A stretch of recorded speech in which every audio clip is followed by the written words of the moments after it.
Bonjour et bienvenue sur ce tutoriel vidéo du blog Argent Facile avec roboforex.blogspot.com. Dans ce tutoriel, nous allons continuer l'initiation au MQL4 et nous allons voir la notion de tableau. Pour cela, on va faire un expert qui va calculer la moyenne du cours à chaque seconde. Comme dans la journée, on reçoit plusieurs ticks par seconde, au moins 2 à 3 ticks, nous allons faire la moyenne sur chaque seconde. Pour cela, on va utiliser un tableau. Chaque tick qui arrive, on le mettra dans une case du tableau. Et une fois qu'on change de seconde, on fera la moyenne. Donc, vous démarrez MetaTrader 4, si ce n'est pas déjà fait. Et nous irons ouvrir l'éditeur de code directement. Donc, une fois que MetaTrader 4 est démarré, nous allons cliquer sur le bouton au losange jaune dans la barre d'outils pour démarrer l'éditeur de code.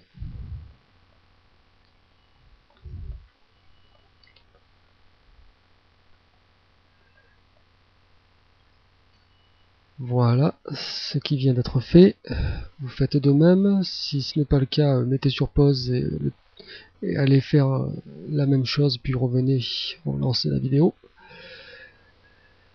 Donc une fois qu'on a l'éditeur de code ouvert, on fait nouveau, donc avec le bouton à la croix verte, un nouvel expert advisor. On clique sur suivant. On rentre le nom, donc ici ça va être moyenne par seconde. Voilà, tapez le même nom et mettez la vidéo sur pause, allez mettre le même nom et vous revenez quand c'est fait.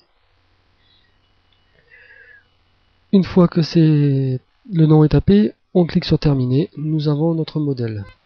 On va d'abord faire un tout petit nettoyage préalable, donc on enlèvera ces lignes avec le double slash et les 4 tirets, donc on clique sur à la fin de la ligne du au-dessus.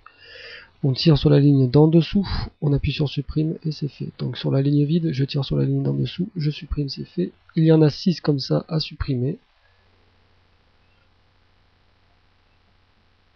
Voilà, vous faites de même, mettez sur pause, faites de même et revenez.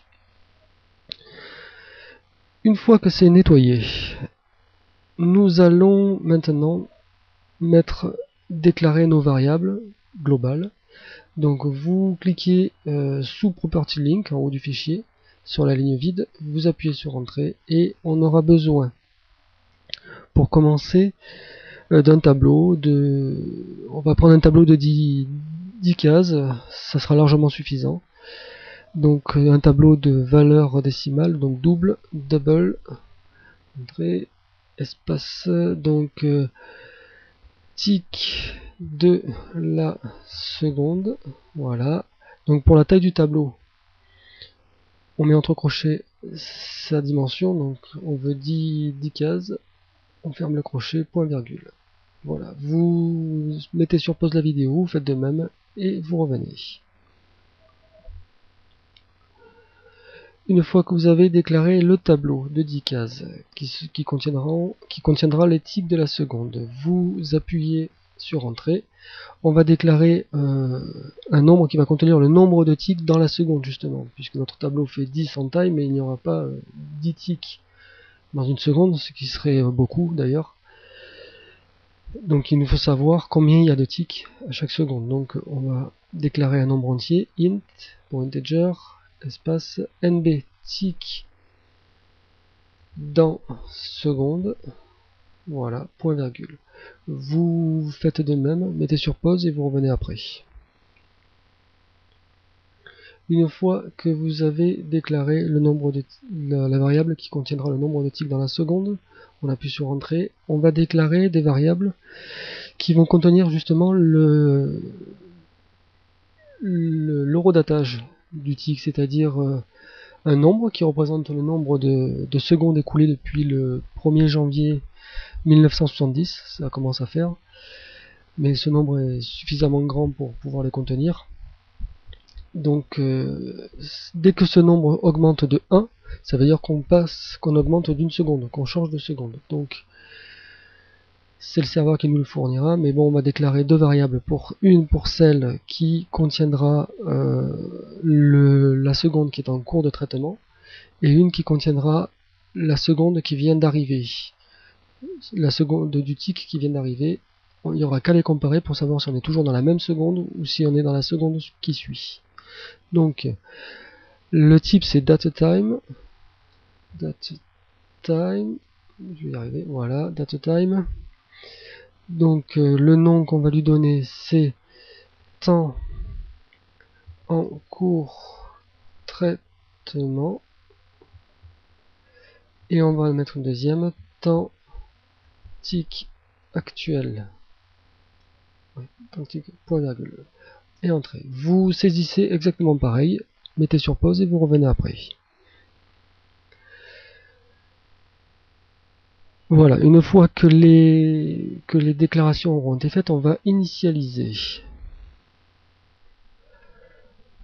On initialise donc le nombre de ticks dans la seconde évidemment à 0, donc on clique dans la fonction init sur la ligne vide, nb tick dans seconde égale à 0, évidemment, point virgule. Vous saisissez la même ligne, mettez sur pause et vous revenez après. Une fois que vous avez initialisé le nombre de ticks de seconde à 0 pour démarrer, vous faites entrer et on va initialiser le temps de la seconde en cours de traitement pour commencer. Donc, parce qu'il va falloir déjà la comparer avec le temps du tick qu'on recevra. Dès le départ, il faudra comparer ça. Donc on va faire temps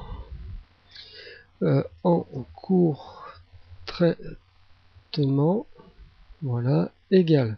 Alors ce temps-là, ça va être la fonction marketInfo qui va nous la donner. Cette fonction, il faut lui préciser sur quelle paire de devises on veut cette information et quel type d'information on veut. Ici, ce sera le temps. Donc marketInfo, M-A-R-K, vous tapez entrée, vous ouvrez la parenthèse, c'est une fonction, il faut forcément des parenthèses si on veut appeler la fonction pour qu'elle s'exécute. Donc on voit dans l'infobulle qu'il nous faut le symbole. Donc ici, le symbole on ne le sait pas puisqu'on ne sait pas sur quel graphique on va le mettre. Et ça, c'est la fonction symbole qui nous le dira directement, qui nous donnera le symbole de la paire sur laquelle l'expert travaille. Donc symbole SYM entrée, ouvre la parenthèse, fermez la parenthèse, forcément c'est une fonction, donc pour faire un appel il faut une parenthèse, virgule, espace, et là on va mettre donc l'index qu'on nous demande ici, c'est justement un nombre. C'est un nombre qui va dire quel type de valeur on veut. Ce nombre, on n'a pas à le retenir, nous on a juste à donner la constante, c'est-à-dire une variable dont la valeur ne changera pas, mais déjà prédéfinie pour nous. Donc on donnera mode underscore, donc le tiré sous le 8, mode time, T-I-M, entrée, voilà, mode time. Ce mode time, c'est une variable qui contient un nombre. Ce nombre signifiera pour la fonction marketInfo qu'on veut le temps. Donc on ferme la parenthèse, on met le point virgule. Vous faites de même, mettez sur pause, vous revenez après. Une fois qu'on a initialisé le cours, le temps du cours le temps en cours de traitement, on va initialiser je disais que plus qu'initialiser, on va créer un objet texte qui va nous afficher cette moyenne. On va l'afficher directement dans le graphique. Donc pour ça on crée un objet graphique. La fonction qui crée l'objet graphique va nous renvoyer une valeur booléenne, vrai ou faux, pour dire si ça réussit ou pas. Donc on va en même temps déclarer une variable qui va recevoir cette valeur pour pouvoir tester après si ça marchait ou pas. Donc on la déclare bool, BOO, entrée, a réussi égale. Donc, et on l'initialise directement avec le résultat de la fonction qu'on appelle en même temps object create, voilà, ouvrez la parenthèse, Alors la fonction de création d'objet graphique nous demande un nom pour cet objet, parce qu'il nous fait un nom unique pour pouvoir le retrouver. Donc ce nom, on va lui mettre moyenne, fermer les guillemets, voilà, virgule. Elle nous demande le type d'objet, donc ici le type de l'objet mais sous forme de nombre entier. On ne connaît pas ce nombre, mais par contre on va lui donner la constante qui le contient. C'est donc object label, entrée, voilà. Donc object label, c'est une constante qui contient un nombre. Ce nombre signifie, pour la fonction object create, que on veut un objet label. Label, c'est une petite étiquette de texte. Virgule. Je n'ai plus l'infobulle, donc je vais le chercher dans help. Je vais en bas, je clique sur help. Je vais cliquer pour pouvoir faire dérouler ceci. Je vais chercher dans object function, object create, voilà, et là j'ai la documentation de la fonction object create. Donc après le type, elle veut la fenêtre. Oui, le numéro de la fenêtre, puisque dans chaque fenêtre graphique, on peut créer plusieurs sous-fenêtres et chacune comporte un numéro. Chacune ont un numéro. Donc le numéro de la première, de celle par défaut, c'est le numéro 0. Virgule. On ne tient pas compte de tout ça puisqu'elle s'utilise de différentes manières. Puisqu'on peut créer différents objets. Nous ici, ce qu'on va fournir, c'est les coordonnées en pixels. Ça sera l'équivalent de datetime1 et price1. Donc on va fournir les coordonnées en pixels de la position où on veut le mettre, x et y. Donc 2,5, et ne vous étonnez pas que ce ne sera pas 2 et 5 pixels, il y aura des coefficients appliqués à ces deux nombres. Il y aura des coefficients appliqués, donc ça sera une place différente, il ne faudra pas s'étonner. On ferme la parenthèse, point virgule. Vous écrivez la même ligne, vous revenez juste après, mettez sur pause et vous revenez.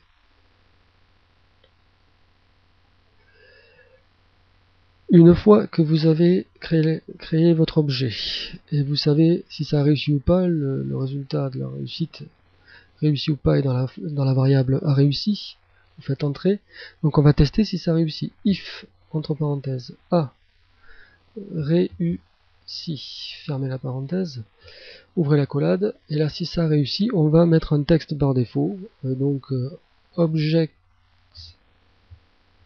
set texte, entrée, voilà, ouvrez la parenthèse, on doit mettre le nom de l'objet sur lequel on veut mettre le texte, donc ouvrez les guillemets, moyenne, fermez les guillemets, le texte qu'on veut mettre, donc ici on met une valeur mais sous forme de texte, donc ouvrez les guillemets, 0.0000050, après la virgule, après le point plutôt, fermez les guillemets, puisqu'on veut 5 décimales, virgule, la taille du texte qu'on veut lui donner, donc on va lui donner un texte,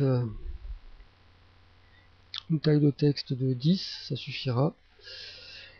On ferme la parenthèse, puisque les autres valeurs qu'on nous proposait, il y avait un égal, avec une valeur par défaut, donc on n'a pas besoin de les préciser. On appuie sur point virgule, un petit espace, on ferme la collade. Donc écrivez exactement la même ligne, mettez sur pause, vous revenez après.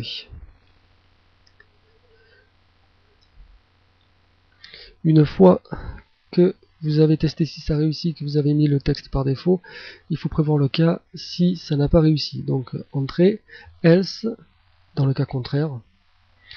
Là, on affiche une petite erreur, donc print prn entrée, ouvrez la parenthèse. Alors, donc on va mettre notre texte, notre petit message d'erreur, ouvrez les guillemets, erreur à la création du texte, de point, on va mettre le numéro d'erreur, espace, fermez les guillemets, virgule. Le numéro de l'erreur, c'est la fonction getLastError, parenthèse, parenthèse, voilà. On ouvre et on ferme la parenthèse, puisque c'est une fonction. Ce numéro d'erreur, elle nous fournira le numéro de la dernière erreur qui est apparue, donc getLastError, donc obtenir la dernière erreur. Une fois qu'on l'a obtenue, cette dernière erreur, cette fonction ne nous redonnera pas le numéro de l'erreur. Elle l'effacera pour elle, elle considérera qu'elle nous l'a donné et qu'elle n'a plus à nous le donner. Donc il faut faire attention à ça. Donc erreur getLastError, voilà.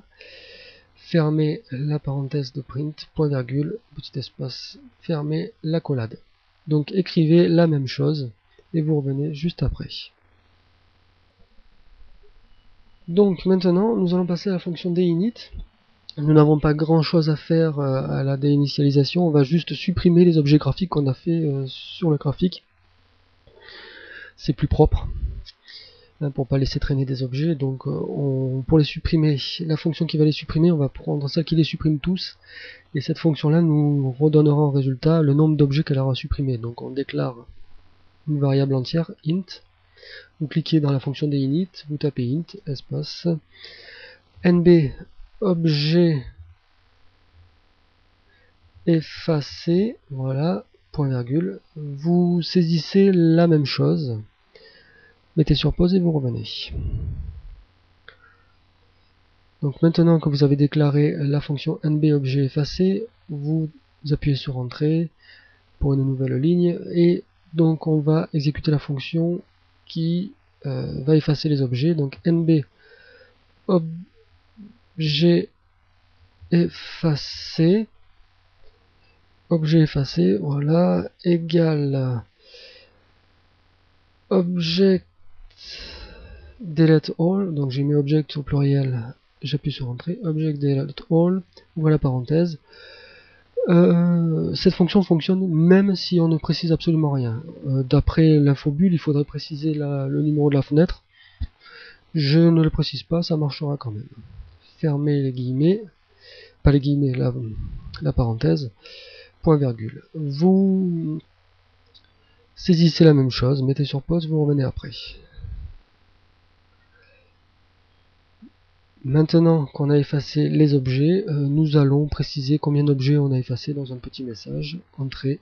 Donc print, prin, entrée, ouvrez la parenthèse, nb, objet effacé, virgule, donc on met le nombre d'objets effacés et on met notre petit message, objet graphique effacé, voilà. Point d'exclamation, fermez les guillemets, fermez la parenthèse du print, point virgule, et ce sera tout pour la fonction deinit. Donc mettez la même ligne sur votre code, mettez sur pause et vous revenez juste après. Donc maintenant, on passe à la fonction. On va passer à la fonction start, où on va effectuer tout le calcul, donc celle-là sera un peu plus compliquée que d'habitude, que ce que je vous ai fait faire jusqu'à présent. Donc, première chose à faire, c'est de récupérer le temps du tick qui vient d'arriver, pour pouvoir le comparer, pour savoir si c'est toujours la même seconde ou si c'est la seconde suivante. Donc, temps tick actuel égale. Vous avez bien cliqué, vous cliquez sur la ligne vide dans la fonction start et vous saisissez ceci. Et c'est toujours la fonction marketInfo, mark, entrée, ouvrez les parenthèses, symbole sym, entrée, parenthèse ouvrante, parenthèse fermante, virgule, mode underscore tim, entrée, voilà, mode time, fermez la parenthèse de marketInfo, point virgule. Vous saisissez la même ligne, mettez sur pause et vous revenez juste après.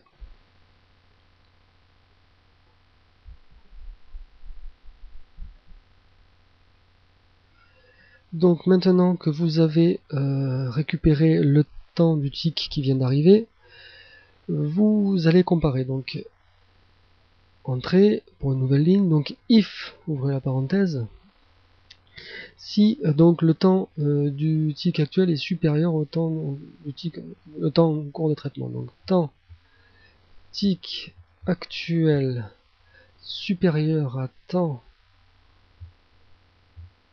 en cours justement, voilà, fermez la parenthèse, un petit espace, ouvrez l'accolade, et là il va y avoir de nombreuses choses à faire. Vous écrivez déjà cette ligne et vous revenez juste après.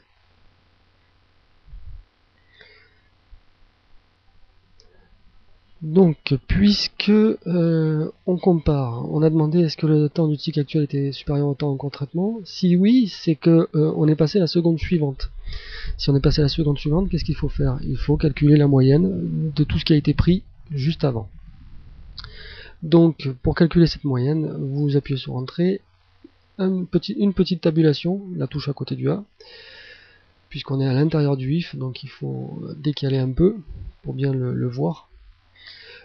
Pour calculer cette moyenne, nous aurons besoin de 3 variables. Donc la première, ça va être un compteur qui va parcourir les cases du tableau, toutes les cases à partir du 0 jusqu'à la dernière case qui aura été utilisée pour la seconde d'avant. Donc on déclare ça int, puisque c'est un nombre entier, c'est le numéro de la case. NB, non pas NB, NO pour numéro. Tick, le numéro du tick, on l'initialise déjà à 0, égale 0, point virgule. Saisissez cette ligne, vous mettez sur pause et vous revenez après.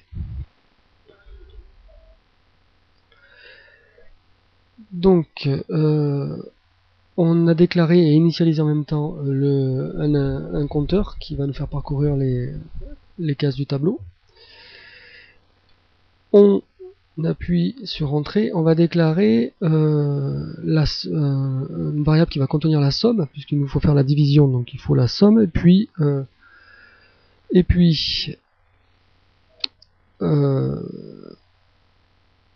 la somme et la moyenne, oui, parce qu'il faut évidemment contenir la moyenne une fois qu'on aura le résultat. Donc double, c'est un nombre décimal, puisque c'est le cours. Double, donc somme cours, on l'initialise à 0, virgule, et moyenne cours, on l'initialise aussi à 0. On ne sait jamais, c'est plus prudent de ne pas laisser une valeur qui traînerait, une valeur au hasard qui traînerait. Donc vous mettez sur pause, vous saisissez la même chose et vous revenez juste après.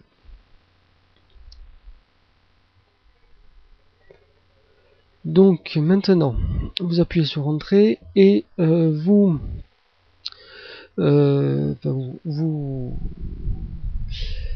nous allons parcourir le tableau. Nous allons parcourir le tableau et à chaque case du tableau, nous allons effectuer, nous allons additionner dans somme du cours, nous allons additionner la valeur de la case pour cumuler en additionnant toutes les cases à parcourir. Donc pour parcourir le tableau, ça va être une boucle while pour l'instant. While, vous ouvrez la parenthèse et il faut mettre la condition qui nous donne l'autorisation de continuer à parcourir le tableau. Donc cette condition, il faut que le numéro du tick soit inférieur au, justement, faut qu'il soit inférieur au nombre de ticks qu'il y aura eu dans la seconde précédente. Et ça sera stocké dans la variable, si vous vous rappelez bien, dans cette variable-là, nb tick dans seconde. Donc, inférieur à nb tick dans seconde. Voilà, fermez la parenthèse, vous ouvrez l'accolade. Donc il faut que ça reste inférieur. Je vous rappelle que la numérotation du tableau commence à 0, que le nombre de ticks dans seconde, c'est le nombre de secondes de ticks qu'il y aura eu. Lui, si on le fait commencer à 0, lui, ça fera toujours plus, ça fera 1 de plus. Ce nombre-là, nombre de ticks dans seconde, il est à 0 quand il n'y a rien pour l'instant. Dès qu'il y a une valeur dans la seconde, il passe à 1. Quand il y en a 2, il passera à 2. Quand il y en aura 3, il passera à 3. Mais si le parcours du tableau, on va jusqu'à 3, on aura parcouru 4 cases. Et non, il faut s'arrêter à 3. Donc, si le nombre de ticks dans la seconde, c'est 3, il faudra faire la case numéro 0, la case numéro 1 et la case numéro 2. Ça fera 3 cases. Il ne faut pas s'arrêter à 3. Donc, il faut que ça soit strictement inférieur. Le numéro de tick ici soit strictement inférieur à celui-là, pour ne pas aller une case plus loin. Donc vous mettez sur pause, vous saisissez cette ligne et vous revenez juste après. Maintenant, nous allons faire la sommation de la case, c'est-à-dire la somme du cours sera égale à la somme du cours précédent. Donc s'il y avait une case avant parcourue, il faut la remettre dedans, il faut la reprendre à la somme, plus donc maintenant, plus quoi? Plus la valeur du cours. Plus la valeur du cours. Cette valeur du cours est stockée dans le tableau tic de la seconde à la case numéro tic. C'est le numéro tic qui contient le numéro qui est le numéro de la case. Donc tic de la seconde, quelle case du tableau? Ben, la case numéro tic, c'est lui qui la contient. Point virgule. Donc je récapitule. La somme du cours, ça va être maintenant la nouvelle somme du cours, ça va être la somme du cours juste avant, c'est-à-dire si on a fait des cases avant, on lui ajoute la somme d'avant, on lui ajoute cette case, la valeur qui aura dans cette case du tableau, et on remet tout ça dans la somme du cours. Et donc on parcourra le tableau comme ça, ça nous fera additionner tout. Vous mettez sur pause, vous écrivez la même ligne, vous revenez après. Donc maintenant que nous avons additionné, il n'y a plus grand chose à faire dans la boucle, mais surtout ne pas oublier d'augmenter le numéro de la case, parce que sinon la case n'augmente pas. Si la case n'augmente pas, ça reste toujours à 0, la condition sera toujours vraie, et on fera la boucle indéfiniment, on restera bloqué. Donc ne pas oublier de faire numéro tic égale numéro tic plus 1, point virgule. Voilà, vous écrivez la même ligne, mettez sur pause et vous revenez après.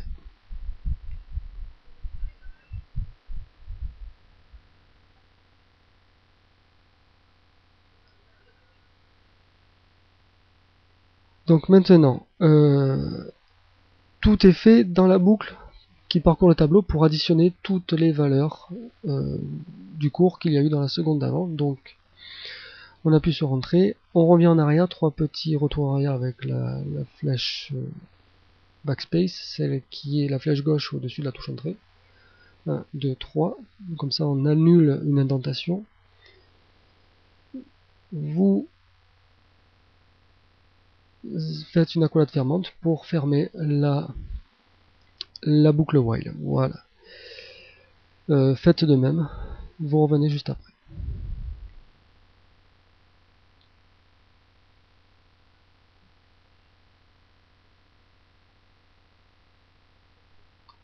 Donc maintenant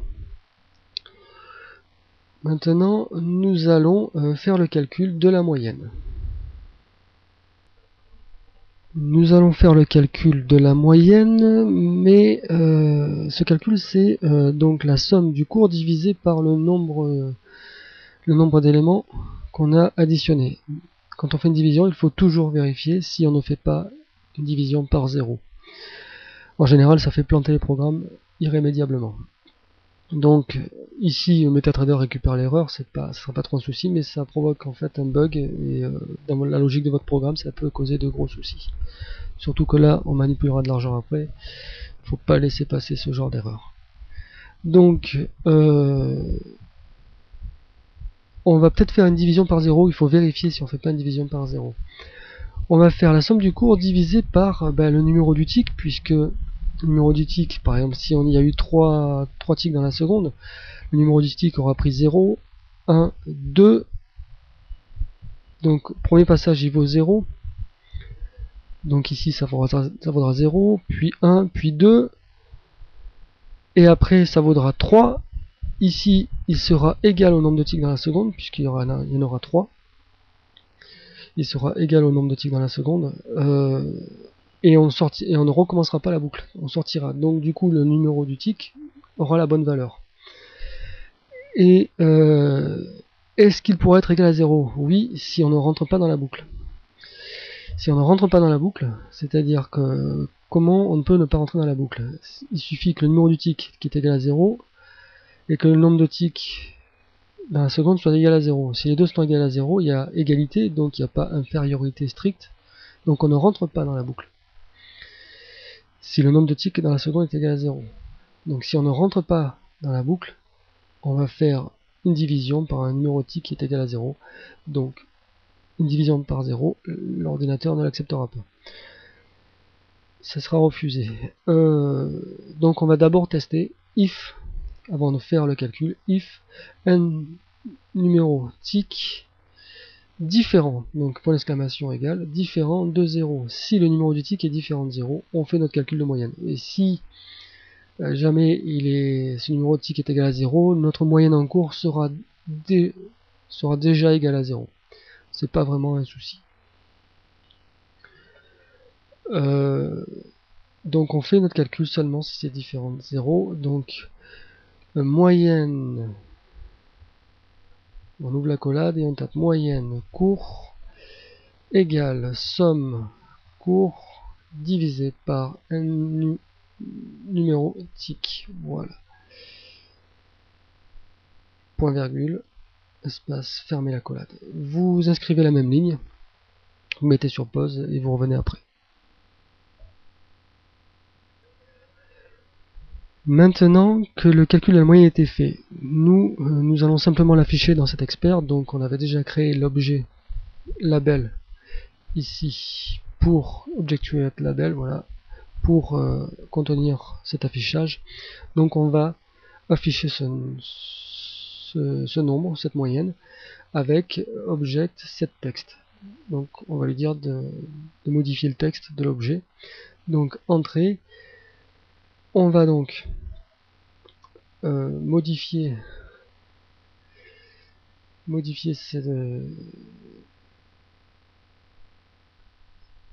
ce label. Donc object set text, ouvre la parenthèse, le nom de l'objet, donc ça va être moyenne, ouvre les guillemets, moyenne, fermez les guillemets, virgule, le texte qu'on a à mettre. Alors le texte, ça va être donc la moyenne, mais le problème c'est que la moyenne c'est un nombre décimal, il va falloir le transformer en texte. Pour ça il y a la fonction double to string, voilà, double to string, entrée, vous tapez double et tout, et l'autocomplétion vous la donne. Ouvrez la parenthèse, la valeur qu'on doit transformer en texte, donc c'est moyenne court, et la précision, c'est-à-dire le nombre décimal qu'on prend sur ce nombre décimal. Donc on va prendre 5 décimales, fermez la parenthèse de double to string, virgule, la taille du texte qu'on veut, on va mettre 10, et ce sera tout. On ferme la parenthèse de object setText, point virgule, vous mettez sur pause, vous écrivez la même ligne et vous revenez me voir.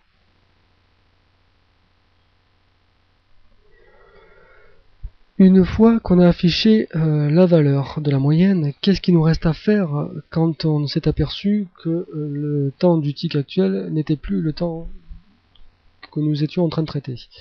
Eh bien, il nous faut remettre à zéro les compteurs, c'est-à-dire que on doit repartir au début du tableau.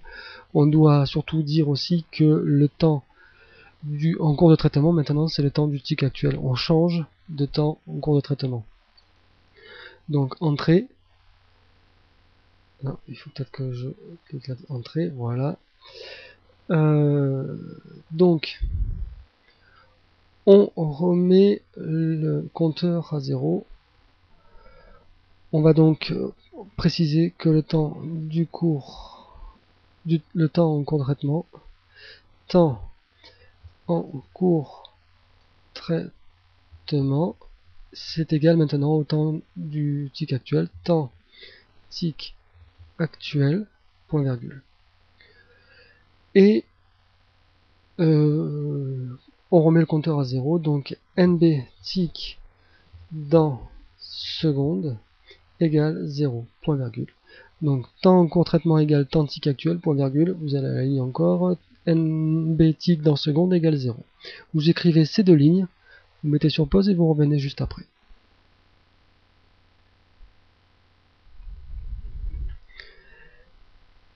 Et maintenant, il nous reste plus grand chose à faire. Donc pour le cas où on avait trouvé que le temps du tick actuel n'était plus le temps en traitement, c'est fini, tout est fait. On vient de remettre les compteurs à 0 pour dire qu'on change de seconde.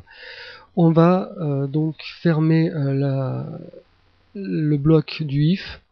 Donc entrée, on revient 3 espaces en arrière, 1, 2, 3. On supprime avec la touche backspace qui est au-dessus de la touche entrée. La flèche vers la gauche. Donc on supprime une indentation, on ferme la collade, on va à la ligne. Et maintenant, qu'est-ce qu'on doit faire? Ce qu'on doit faire, c'est juste ce qu'on doit faire à chaque seconde, c'est-à-dire enregistrer le cours actuel dans le tableau. Donc on va l'enregistrer, donc tick de la seconde, donc c'est notre tableau. Ça, le numéro de la case, ça va être NB tick dans seconde, puisque le numéro de la case, ça va être va correspondre au nombre de ticks qui va augmenter. Pour l'instant, supposons que nous recevons la toute première, le nombre de ticks dans la seconde est égal à 0, donc ça va être la case numéro 0.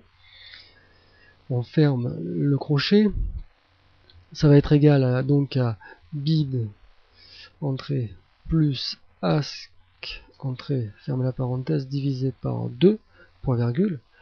Donc dans la case, si on suppose par exemple que c'est la tout premier tick qu'on reçoit, donc nb tick dans seconde vaut 0, donc dans la case numéro 0, on mettra la valeur du cours, donc je fais la moyenne du bid et du ask, comme vous avez l'habitude de le voir avec moi. On le met dans le tableau. Maintenant, pour la fois suivante, il faudra écrire ça dans la case suivante, donc il faudra augmenter le nombre de ticks dans seconde. Donc j'appuie sur entrée, nb tick dans seconde égale nb tick dans seconde plus 1. On l'augmente pour qu'au prochain tick, on écrive dans la case numéro 1. Et imaginons qu'au prochain tick, on écrit dans la case numéro 1. On augmentera encore après, donc ça vaudra 2. Donc ça vaudra exactement le nombre de ticks qu'on aura reçu dans la même seconde. 2, puisqu'on aura écrit dans la case numéro 0, la case numéro 1. On aura 2 ticks. Et si du coup, au troisième tick, ce n'est plus la même seconde, donc on exécutera tout ce code-là. Et nb tick dans seconde vaudra donc bien 2, alors qu'on aura écrit dans les cases numéro 0 et les cases numéro 1. Voilà, tout se tient. Donc il n'y a plus rien à faire, la fonction est terminée. Donc vous mettez sur pause, vous écrivez ces deux lignes là et vous revenez une fois que c'est fait.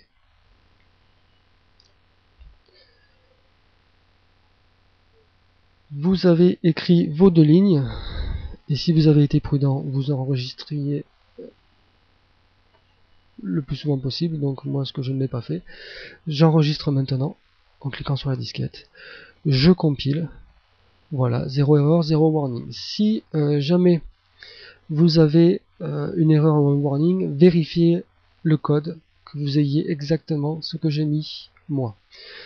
Donc ici on a une vue sur la fonction start.